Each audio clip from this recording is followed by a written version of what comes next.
Good afternoon, everyone. Thank you for coming to my presentation. I'm Kelly Min, an assistant professor in the College of Hospitality Management. Today, I'm going to present my research titled Complaining as a Coping Mechanism After a Discriminatory Service, the Role of Race. Before I jump into my research, I would like to acknowledge that this research was using the RISCA grant, and the part of research was recorded in our kitchen. So we got great support from our college. Thanks for Dean Dobson.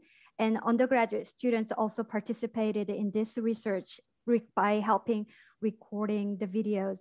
One of your students, Akshya, I saw her here, and she participated in preparing this research. So I would like to acknowledge that. So I would like to start with my own experience that motivated me to design this research. So I'm from South Korea, and I have a friend also from South Korea living in New York. She's a professional, she's well off, so she loves to go to fine dining restaurant.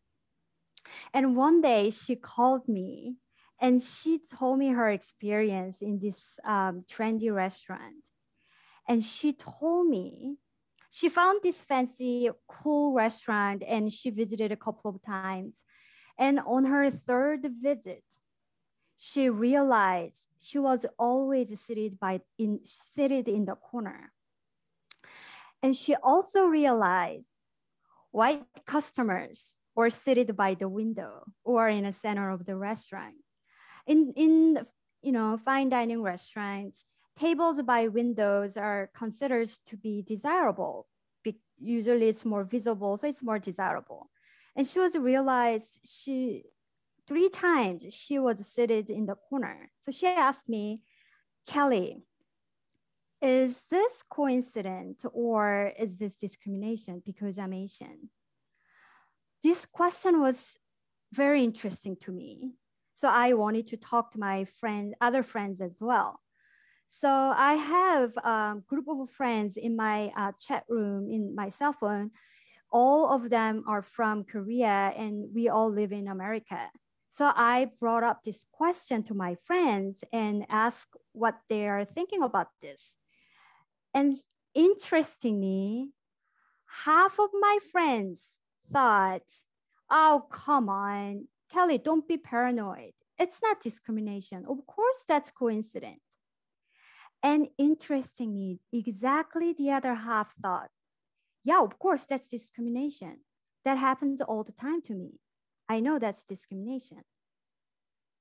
So there was no consensus. That opinion split it.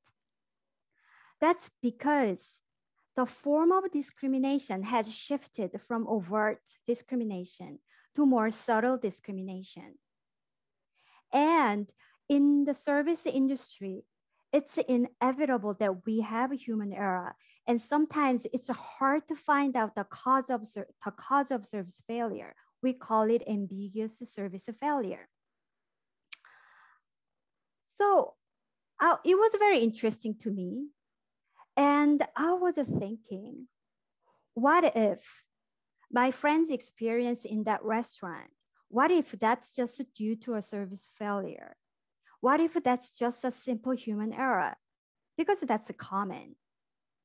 And I don't want to talk about customers' experience with servers with intentional discrimination, because that's just bad, that's just wrong. But I'm just want to talk about something that inevitable service failure. What if that's perceived as a discrimination? Because that's something we don't want. So I have these questions. Then are minority customers more likely to attribute ambiguous service failure to discrimination? If so, how do customers respond to perceived discrimination? And they're taking some action. Then are the response beneficial to the customer? Because I wanted to find out how customers respond to these ambiguous service failure, and then how do they respond? If that's their response to help them, hospitality organization and service organization have to know. So when researchers have questions, what do? We read the papers. So I try to read previous papers, try to find the answers for these questions. But surprisingly, discrimination in the service setting, service industry has been overlooked. There are not many studies investigating discrimination in the service context. There were some, but most studies consider service failure as more severe problem. For example, bakers refuse to bake a wedding cake for gay couple. Yes, that's possible and that happens, but it's, first of all, it's illegal, and second of all, it's too obvious. I'm more interested in ambiguous, more subtle discrimination that are more common. And white customers' perception of ambiguous service failure has been overlooked. We should know whether white customers also feel discriminated if they're in certain situation. And the effect of coping strategies, how customers deal with this perception, have been also overlooked. So these questions have been unanswered. So throughout 2 studies, I try to answer these questions. So based on cognitive appraisal theory, when people seize the event and appraise event in a certain way, its appraisal influenced human emotion. And it is the human emotion that influences their behavior. So even though the same event is viewed by 2 different people, one person might see that event as a positive, and not positive, but not so negative, but the other person may appraise that event as negative. Then that person will form the negative emotion, such as anger or frustration.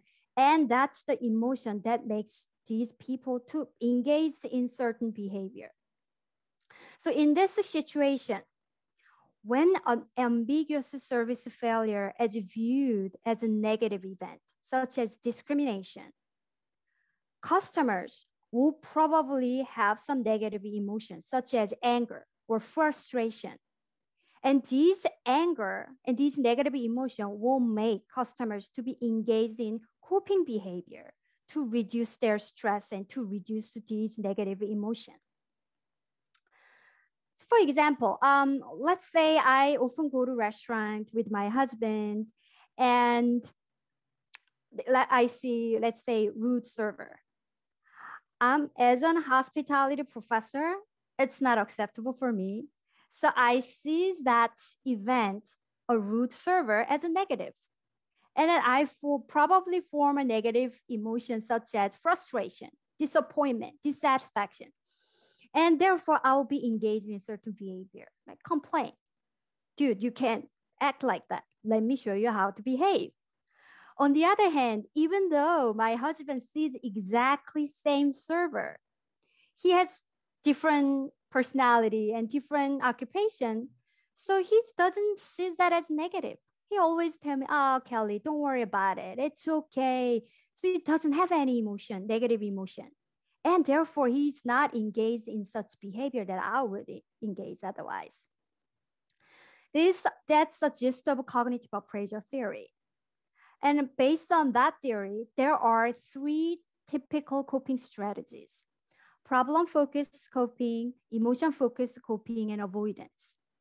Problem-focused coping is aimed at problem solving.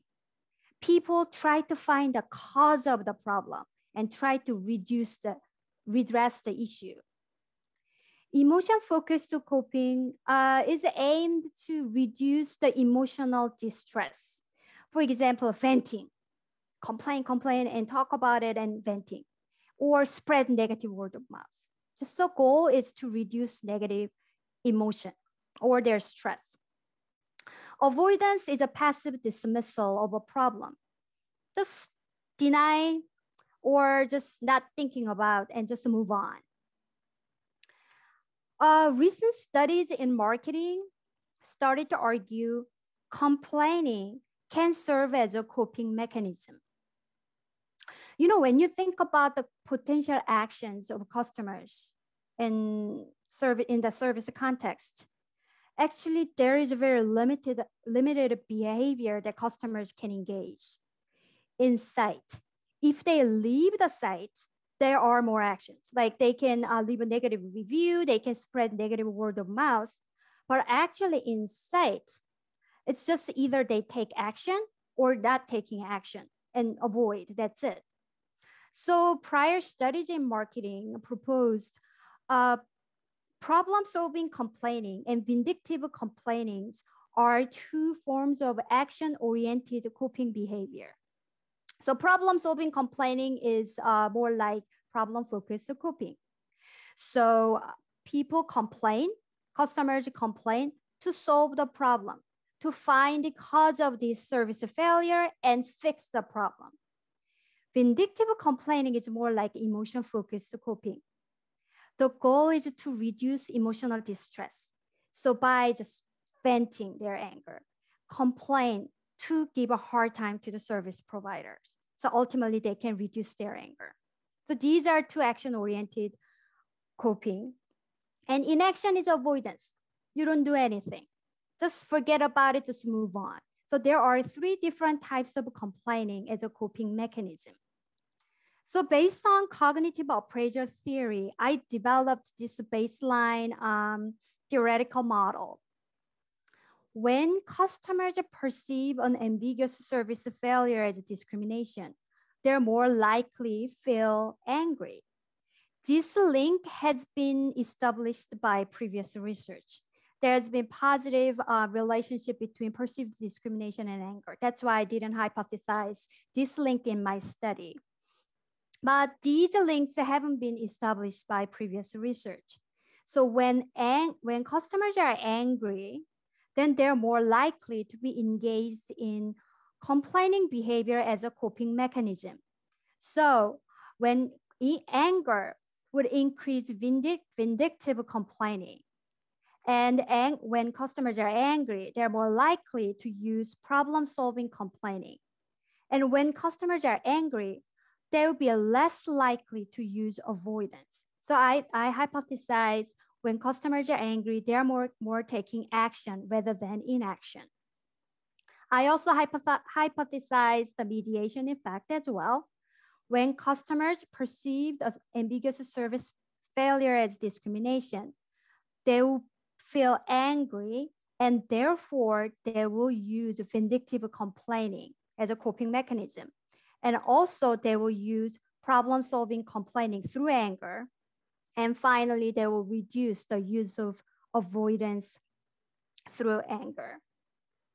These are, I can say, pretty intuitive because cognitive appraisal theory is pretty simple and these links are pretty intuitive. But my focus was race, minority customers. So how about minority customers? Are they more likely to perceive an ambiguous service failure as discrimination? So it's a little tricky. So there's a theory called the minimization of discrimination. Prior study, a lot of studies in psychology and education, they found minorities, they tend to minimize the possibility of discrimination. Minorities attribute negative feedback or negative event to themselves rather than to discrimination to maintain self-control and perceived control. There was a seminar study that using students and interviewees and gave negative feedback to them, manipulating the number of minority judges. And the prior studies found minorities tend to attribute negative feedback to themselves because once they attribute the negative feedbacks to discrimination, then there's nothing they can do. They can change their race, they can change their appearance. So once they perceive their discrimination exists, they lose their control. So it is more beneficial for them to deny the possibility of discrimination and think, oh, it's my fault. Next time I'll work harder. So attributing negative events to discrimination also leads to certain social costs. So if prior studies found it is more beneficial for minorities to just deny the possibility of discrimination. And they also found minorities tend to engage in indirect complaining if they have to complain. Rather than complaining directly in public, minorities tend to use more invisible ways of complaining. So when based on prior studies, it's more plausible that then minority customers would deny the possibility of discrimination in the service failure context. Like half of my friends think, oh, you're paranoid. It's not discrimination. It's just a coincidence.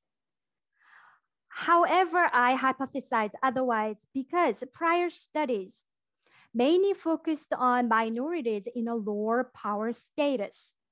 They usually investigate minority students, minority interviewees. They rarely investigate minorities in a high power status like minority customers. Customers genuinely have a power. We pay for service and products, and we have a power to retaliate, power to reward the service providers. So I think minority customers don't need to minimize discrimination. They don't need to deny discrimination because they have a power to punish service providers if they are indeed discriminating customers against their race. Also, prior studies a lot of times they use female students as minorities. Female students representing the entire group of minorities, usually college students. I have some issues with that. Sorry for male students, but nowadays we have as many female students as male college students, and female students academically outperform male students. Once they graduate and go into the workplace, that's a different story. But as long as they're in college, I'm not sure whether female students can represent minority. So based on the status and the characteristics of the minority customers, I hypothesize minority customers actually perceived an ambiguous service failure as discrimination, more likely compared to white customers. And also, minority customers the influence of a perceived discrimination or anger will be stronger for minority customers. And I hypothesize the moderating effect of race on these three relationships as well. There's a positive relationship between anger and vindictive complaining, and I hypothesize that would be stronger for minority customers. And the relationship between anger and problem-solving complaining will be stronger among minority customers as well. And finally, the relationship between anger and avoidance will be stronger among minority customers as well. So this theoretical model was tested in study 1. So I collected data from 421 adult US residents using Qualtrics. And to show the ambiguous service failure, I recorded 2 sets of a video.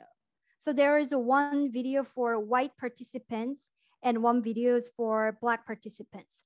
So to make it more simple, I use only Black participants to represent minority customers. So from now on, I'm gonna say it's white versus Black.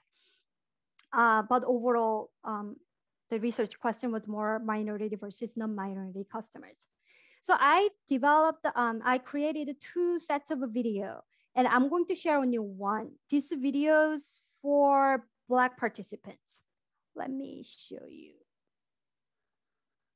Okay, sorry. I think I have to share it again because I have to share sound.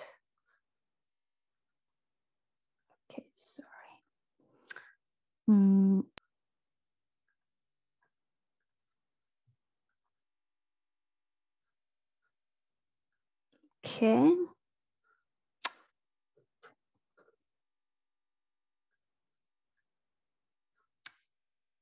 I can share a video.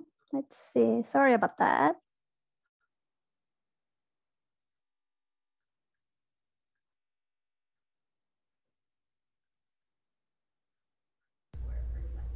Welcome.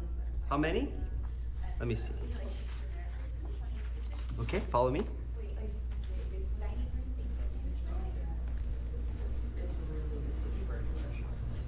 Oh yeah, it's like all review. It's kind of fun actually. It's like, oh, I remember this aspect. Yeah.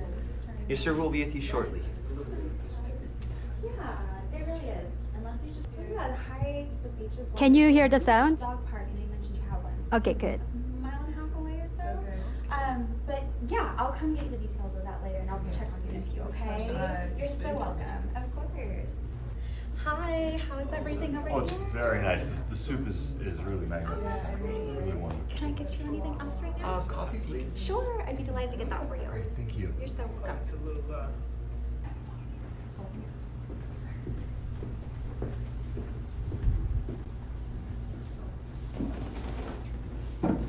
Your server will be right with you. Thank you. Hi, sir. Here's that coffee I promised you. Thank you so much. You're very welcome. I'll be right back to check on you in a few, okay? Thank you. You're very welcome. Hi, sir. How are you doing today? Yeah, well, thanks. Good. My name's Emma. I'm going to be your server today. Can I get you started with a drink while you're looking at the menu? Ice water with lemon, please. Of course. My pleasure. I'll be right back to take your order. Thank you. You're very welcome. Hi, my name's Emma. I'm going to be your server today. Can I get you started with a glass of water?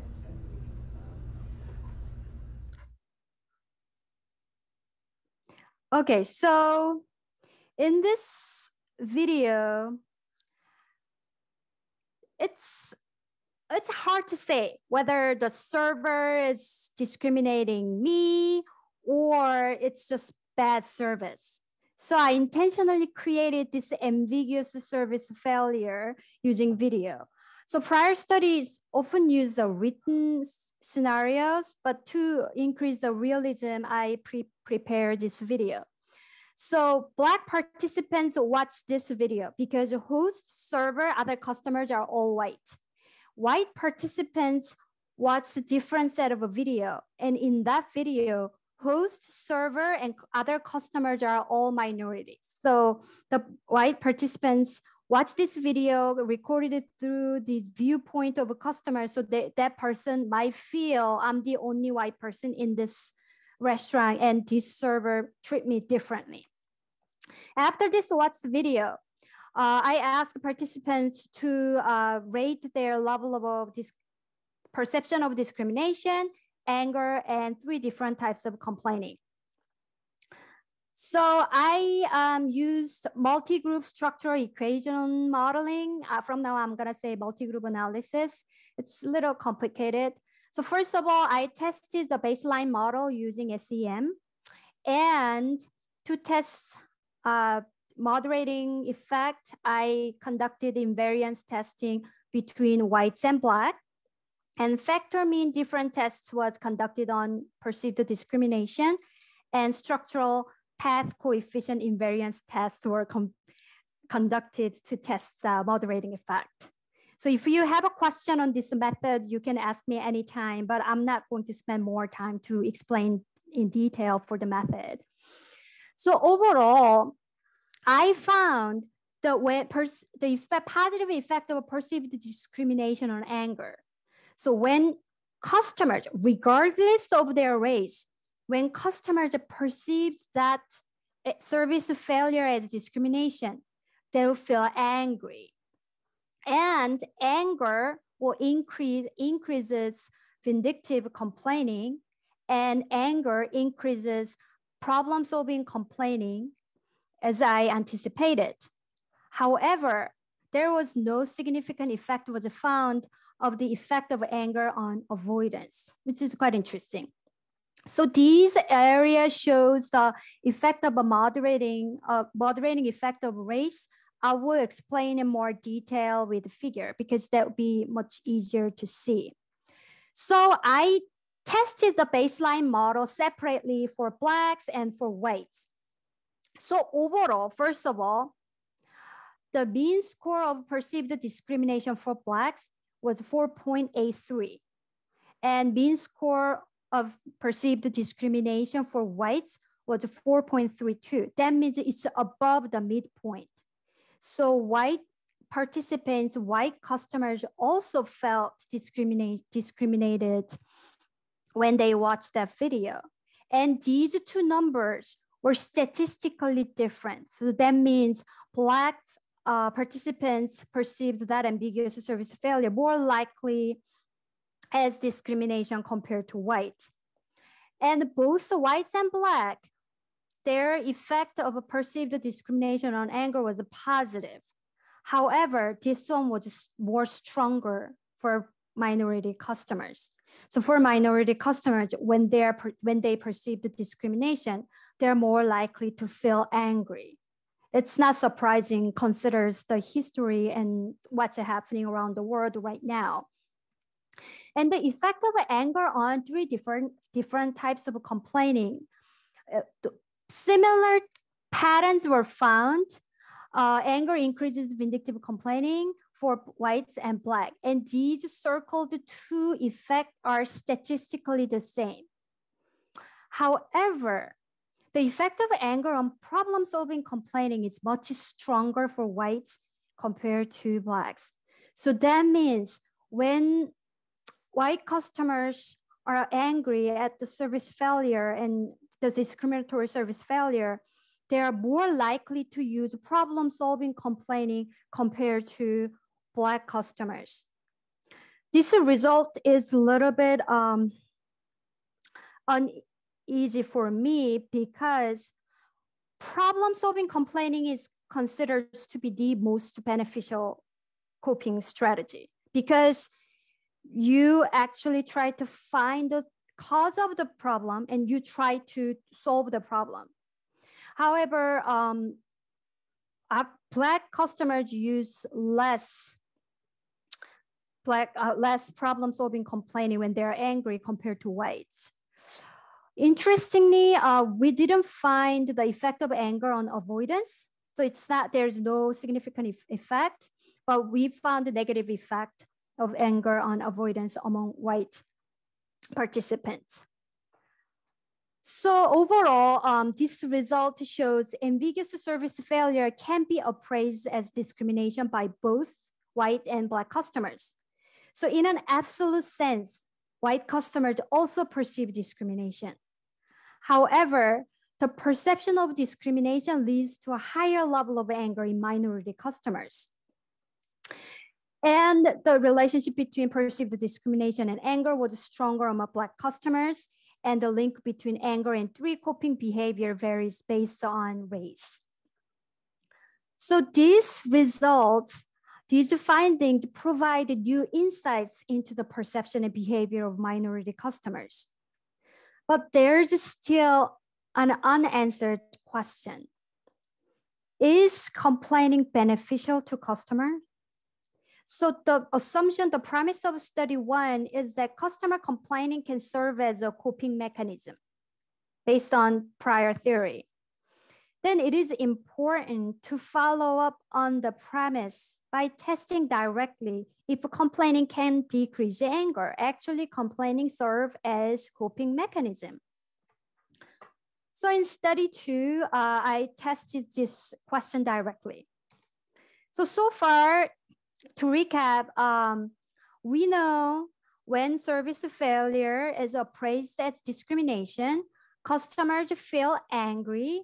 And if they're in the restaurant inside, they directly complain, or they go home and they indirectly complain by leaving a negative online review. Also, study one found white customers use action-oriented complaining. They use more problem-focused complaining when they're angry, so to a greater extent than black customers. Then it's intuitive maybe to predict that complaining is more beneficial to whites. But again, before the other prior studies argued minimization of discrimination, because minorities, they feel reluctant to raise a voice in public because there's some social costs associated. There's a self-presentational concern. And minority customers have the power to punish, retaliate, or reward the service provider. And it is their chance to exercise that power when they complain. So when you see an ambiguous service failure, and if it can be interpreted as discrimination, if you confront the problem, that means you are confronting the cause of discrimination. And that ultimately can give minorities to a certain sense of power, sense of control. So I developed two other more hypotheses. So the decrease in anger after direct complaining is greater for Black compared to whites. And the decrease in anger after indirect complaining is greater to Black compared to white. So I use 482 adult US residents, and I use the exactly same video. So white participants watch one video and Black participants watch a different video. So after they watched video, I asked them to measure the level of anger and direct and indirect complaining intention.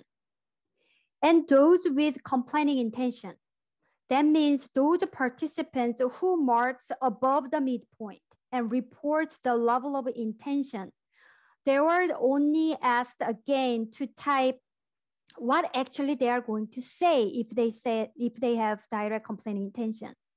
And also, I asked them to type what they are going to actually write in their online review if they had indirect complaining intention. So after they completed typing, I measured the level of anger again. So 2x2 mixed model was used to analyze the data, and I found a significant interaction between anger and race after direct and indirect complaining. So let's see here. Before direct complaining, Black participants, Black customers had a higher level of anger compared to whites. After direct complaining, both the white and Black participants reduced their anger, but the level of anger were statistically same between white and Black. So from this result, we can say, okay, direct complaining actually served as a coping mechanism. After direct complaining, people feel less angry. It's more interesting to see the result for indirect complaining. Similarly, before indirect complaining, Black participants has a higher level of anger compared to whites. And similarly, after indirect complaining, both the whites and Black reduce their level of anger. However, after indirect complaining, the level of anger of Blacks is statistically lower than whites. So indirect complaining actually not only serve as a coping mechanism, but it's more beneficial for minority customers. So this also is aligned with my assumption that invisible complaining, when customers complain that are not visible to others, may give a sense of control, and then it works better for minorities in terms of coping as a coping mechanism.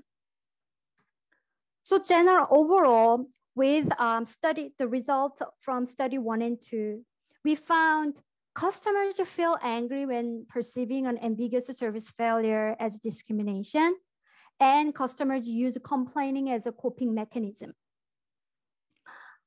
Customers' race is a significant, it plays a significant role in an attribution of discrimination and subsequent coping behavior. This results directly challenging the prior notion of a minimization of discrimination. And minority customers tend to attribute a negative event to discrimination and revealed a great level of anger compared to non-minority customers. And finally, study 2 found complaining served as an effective coping mechanism, and particularly complaining, particularly it's more beneficial for minority customers. So this study contributes to the theory, particularly customer complaining. There are extensive research on customer complaining in marketing and hospitality journals, but the role of race has been overlooked. So this study shows the significant role of race. And this study directly challenged the prior notion of minimization of discrimination by showing if minorities are in a high power position, such as customers, they don't need to deny the possibility of discrimination. They actually actively recognize the possibility of discrimination. Also, this study shows the empirical evidence of coping mechanism, so coping strategies. So coping cognitive appraisal theory used a lot, and it's quite old theory and many studies use it, but the effect of coping, the coping effect has been overly assumed. There have been many empirical studies that actually shows the effect, and this study shows the empirical evidence that after engaging in coping behavior, actually people reduce their anger. So we shows the empirical evidence. Then what can we do with this result? What should we do with the finding? The service organizations should know appraisal after service failure is important. Same situation, same event can be interpreted differently. Some may perceive it as discrimination, some may not. So service organizations have to explain that this is not a discrimination. Hey, you are seated in the corner because all other tables are booked. Is that okay? Just simply asking that to the customers, you eliminate the cause of discrimination. Also, it is important to note that customer complaints should be encouraged, and not everyone is trying to seek to resolve issues. Minority customers, even though they're angry, they use more vindictive complaining rather than problem solving. So if customers are using vindictive complaining method as a coping mechanism, then just service organizations can simply listen, because that's one way of their venting, one way of their emotional coping. Then always trying to provide a solution is a good thing, but also interactional justice is one way to solve these issues. And indirect complaining can be used as a good communication channel. So Min et al. 2015 found just by responding to customers' complaint online, just responding to negative online review can increase the level of satisfaction with the brand. So indirect complaining is beneficial way of dealing with, for minority customers to deal with their emotion. So we can actively use that by actively responding to their comments online.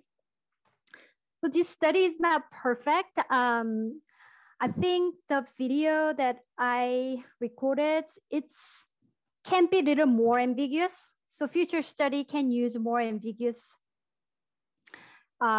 scenario and use different types of service failure. Also, this study used only Black participants to represent minority customers.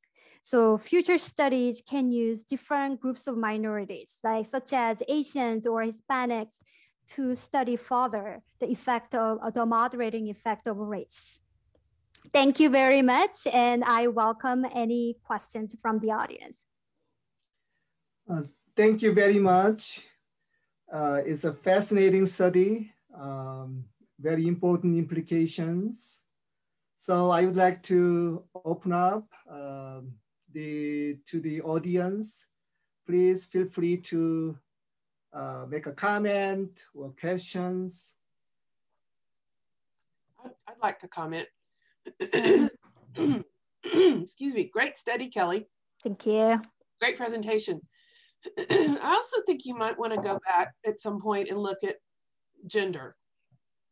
And the reason I say that is when I go out to eat by myself as a single woman, I'm always put in the corner. And it really bothers me. And when I walk in the door, they go, just one? Like that. And that's offensive because it's like, you don't have any friends? And another reason why I think they do that is because they don't think I'm going to tip very well because I'm just one person. So there's all of these cues that I get as a single woman, which I've been for most of my life, and it bothers me a lot. And occasionally, if I'm really irritated, I will complain. But a lot of times they don't realize that that's the message they're sending, but that's how I'm perceiving it. And so, I mean, I think that would be an interesting thing to study as well. I mean, you could break it down to all kinds of different ways, but I think that as a single woman, I've experienced discrimination in a lot of different venues. Oh, that's a great point. Thank you, Dr. Dobson. Yeah, that's gender is another area that we can go into, and also the size of the party could be the way of we could see another areas of discrimination. Thank you. And we Dr. Ga, raise a hand. Hi, I was just gonna talk about solo customers, like Dr. Dobson just mentioned. I think when you go to a restaurant and if there's just one person, and sometimes, you know, solo customers get a lot of treatment that can be perceived as discriminatory, like being placed at a corner and the server would not be as attentive, like they would not, you know, check on you as often and things like that. And I definitely agree with that. And I actually have a question, it's a very small question about vindictive complaining behavior. So I was thinking about vindictive complaining, but I just couldn't picture what it looks like. Like what would be a specific example of vindictive complaining behavior? So you are complaining, but your intention is just to give a hard time to the server. You complain to complain. You're not really interested in finding solution. Okay. That makes a lot of sense. Yeah. Okay, thank you. Clara?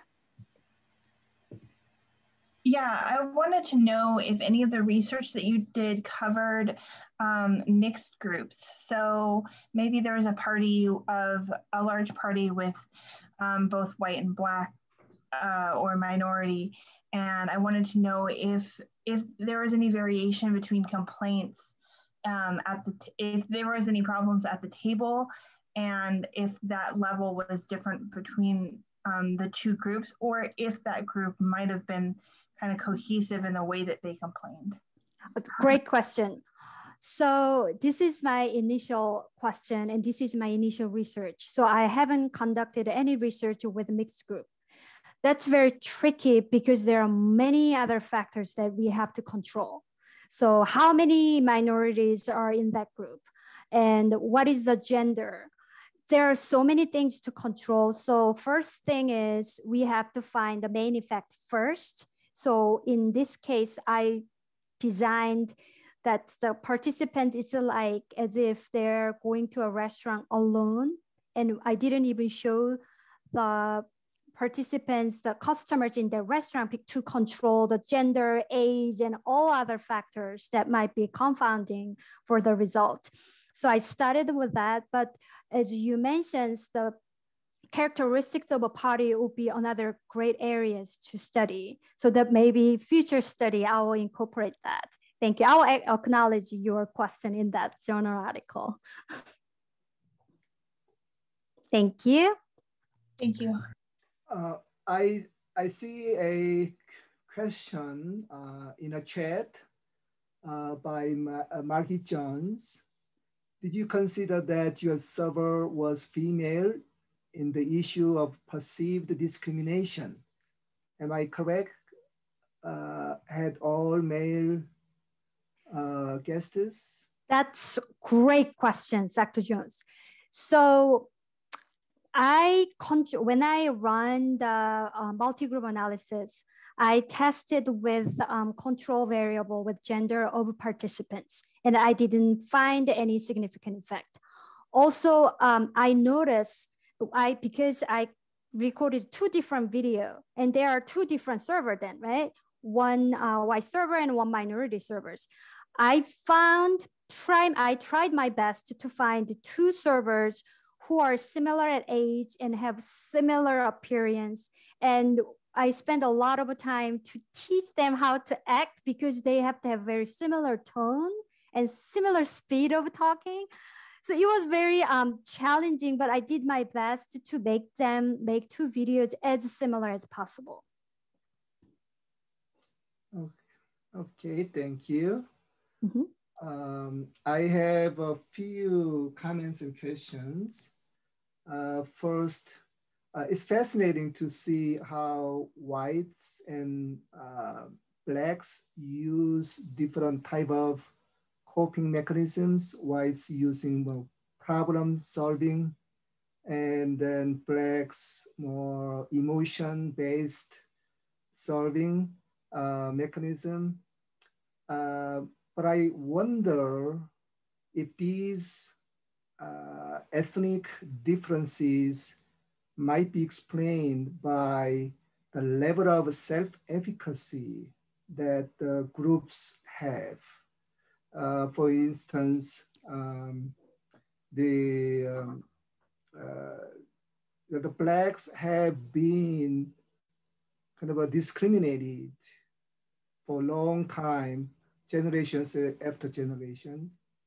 So they may feel that even if I complain, will it be resolved? I don't see. So they are negative about the possibility of getting these issues resolved. They are less confident in their ability to do so than the white. That could make them adopt different the mechanism. That's great point. And I thought the same thing. So I conducted study 3 with that. And study 3 is not included because the results didn't really go well with my hypothesis and my anticipation. I found blacks have higher level of self-efficacy than whites. And I found Black participants have a higher level of implicit, what is that called? Implicit of voice. That means Blacks have a stronger belief that my voice will be heard. So Blacks have a higher level of that belief compared to whites. So it was very surprising. So I read more papers, and actually, in fact, in psychology, they have been reporting that Blacks tend to report higher level of self-esteem, self-efficacy, and implicit voice. So I don't know whether they really have that higher level, or maybe they want to show that in the survey. They don't want to show that I have low self-efficacy. I don't know, but that's actually the result. It's been discussed in psychology. That's interesting. I see some parallel. It's not just race, and perhaps in culture, independent self, people with independent self versus interdependent self might show similar differences. Probably because of different different reasons. It might not be self-efficacy, but some cultural reasons. And perhaps, for instance, blacks, comparing blacks and white, I wouldn't be surprised if blacks will be more collectivistic or interdependent than the white. So there's an interesting other variables, I think, that future research can investigate. Yeah, so overall, I thought regardless of their motivation, when minorities are engaged in voice behavior, it works as a coping mechanism. So I thought it's really healthy that now the BLM movement, they have a voice, so they will help them. So Asian hate, they have a more loud voice now, and regardless of the effectiveness of their movement, just a mere act will help them to cope with their emotions. So that's the overall implication of this study, I think. It's great, thank you.